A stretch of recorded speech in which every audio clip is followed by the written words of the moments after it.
সম্মানিত মুসল্লিনে کرام, আল্লাহ পাক আমাদেরকে রমজান মাস দান করেছেন।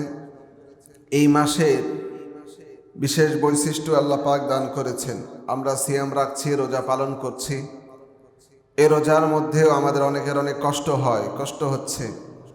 যদিও এবছরে আল্লাহর মেহেরবানি, আবহাওয়াটা অনেক ভালো এখন পর্যন্ত, অনেক বেশি গরমও না, আবার রৌদ্রের খুব বেশি তাপ না। গত বছরও যেমন রোজা গিয়েছে, এখন পর্যন্ত আল্লাহর রহমতে খুব ভালোভাবে আমরা সিয়াম পালন করতে পারছি, আল্লাহর মেহেরবানি।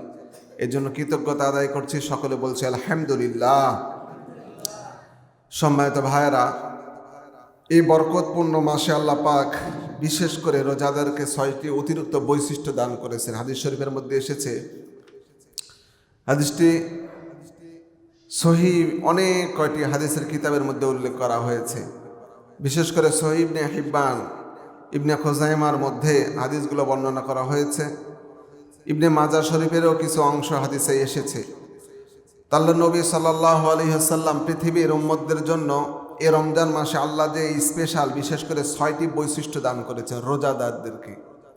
এই 6টি বৈশিষ্ট্যের মধ্যে উল্লেখযোগ্য, রোজাদারের মুখের দুর্গন্ধটাকে আল্লাহ পাক মেশকে আম্বরের মতো বা মেশকে আম্বরের ন্যায় সম্মান এবং এটার যে মর্যাদা সেটা দান করেছেন। কারণ মেশকে আম্বরের যে মর্যাদা, এই মর্যাদার আল্লাহ পাক রোজাদারের মুখের গন্ধের কারণে এই সম্মানটা রোজাদারকে দান করেছেন। চিল্লা এখন সুবহানাল্লাহ। এবং হাদিসের মধ্যে বলা হয়েছে, আল্লাহর কাছে মৃগ নাভি কস্তরী, অর্থাৎ হরিণের পেটে একটা বলের মতো, ক্রিকেট বলের মতো একটা গন্ধযুক্ত, যেটাকে মৃগ নাভি বলা হয়, এই জিনিসটার গন্ধ এমন। এবং হাদিসের মধ্যে বা বিভিন্ন কিতাবের মধ্যে এবং সায়েন্সি ডাক্তারি কিতাবের মধ্যে লেখা হয়েছে যে ওই ফুলটার, ওই মৃগের যদি গন্ধ আমরা কেউ শুনি, তো কলেরা, বসন্ত, এগুলো 40 দিন যাবত ওই মানুষকে স্পর্শ করতে পারে না। সুবহানাল্লাহ পড়েন। রাসূল পাক সাল্লাল্লাহু আলাইহি সাল্লামের যেই প্রসিদ্ধ হাদিস, নাভি হরিণ রাসূল পাক সাল্লাল্লাহু আলাইহি সাল্লাম ঘাম চেটে খেয়েছেন, এমন একটা হাদিস বর্ণনা হয়েছে। তো ওই রাসূল আকরামের ঘাম চেটে খাওয়ার জন্য আল্লাহ পাক হরিণের নাভিতে একটা ফুলের মতো জিনিস দান করেছেন, যেটাকে মৃগ নাভি বলা হয়। এই জিনিসটার সুঘ্রাণ রাসূল আকরাম সাল্লাল্লাহু আলাইহি সাল্লামের ঘামের কারণে এসেছে। এবং হাদিসের মধ্যে বলা হয়েছে রোজাদারের মুখের গন্ধটা ওই নাভির, ওই মৃগ নাভির, আমি ওই মৃগ নাভির সেন্ট শুনেছি। তো এত সুন্দর, যেটা বলার মতো, বর্ণনার মতো মুখের ভাষা থাকবে না, এত মজার। তো এটার চেয়ে উত্তম আল্লাহ পাক বলেছেন। এরপরে রোজাদার দ্বিতীয় নাম্বার, রোজাদারদের জন্য যারা সিয়াম পালন করে, হক আদায় করে, তাদের জন্য সমুদ্রের মাছ পর্যন্ত, ইফতার একদম সাহারি থেকে ইফতার পর্যন্ত পুরা সময় সমুদ্রের মাছও ওই রোজাদারের জন্য মাগফিরাতের দোয়া করতে থাকেন। সিল্লা এখন সুবহানাল্লাহ। আল্লাহ পাক বিশেষ ফজিলত দিয়েছে। মাছদের তো আর পাপ নাই, নিষ্পাপ যারাই, যে প্রাণী হোক না কেন, নিষ্পাপ যারা, তারা দোয়া করলে আল্লাহ পাক সেই দোয়া নিঃসন্দেহে কবুল করে নেন। এটা হাদিসের মধ্যে এসেছে। যেমন ফেরেশতারা বিশেষ বিশেষ কারণে আমাদের জন্য যে দোয়াগুলো করেন, সব দোয়াগুলো কিন্তু কবুল হয়। আমরা বুঝতে পারি রিসেন্ট, আর না হলে পরে হয়ে যায়।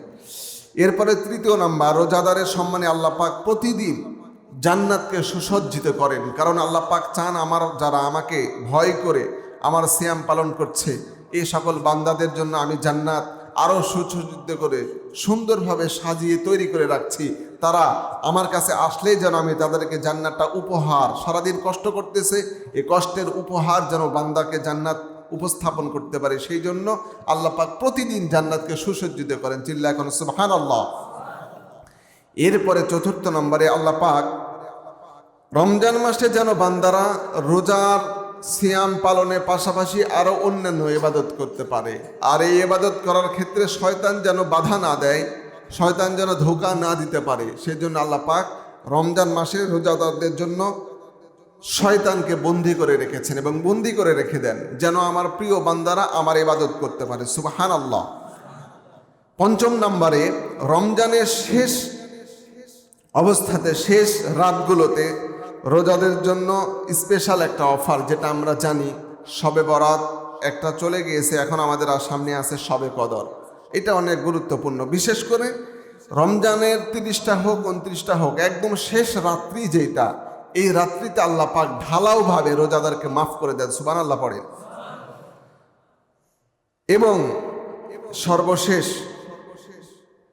এই মাসের একটা স্পেশাল অফার, সেটা হলো যে রমজান মাস যখন শেষ হয়ে যায়, শেষের অবস্থাগুলোতে, শেষের দশক, বিশেষ করে শেষ দিনগুলোতে, শেষ রাত্রিগুলোতে আল্লাহ পাক ফেরেশতাদেরকে দিয়ে ঘোষণা করান, ইয়া বাগিয়াল খাইর আকবিল ওয়া ইয়া বাগিয়াশ শাররি আকসির।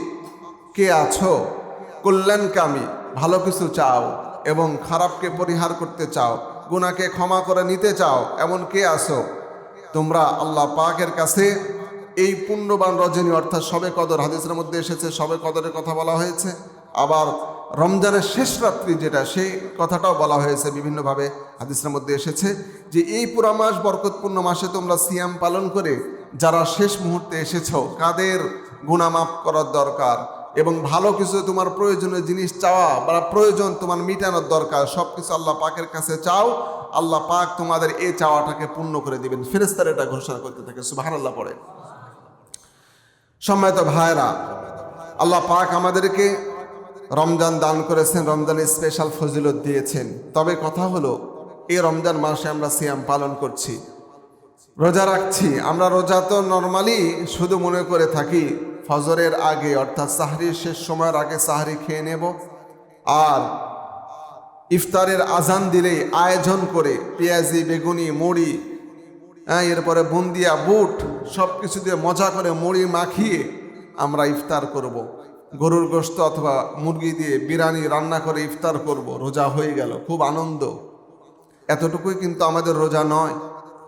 রোজার নির্ধারিত হক আছে, রোজা সিয়াম পালন করার নির্ধারিত কানুন আছে, নিয়ম আছে। এগুলো যদি আমরা মেইনটেইন করি, রোজা পালন করতে পারি, তাহলেই কিন্তু রোজাটা আমাদের ফজিলতপূর্ণ এবং আল্লাহ পাক এই সিয়ামের উসিলা করে আমাদের গুনাহগুলো মাফ করবেন এবং আমাদের ভবিষ্যৎ জীবনটাকে ঈমানদারের কাতারভুক্ত করে ধন্য করবেন। চিল্লা এখন সুবহানাল্লাহ।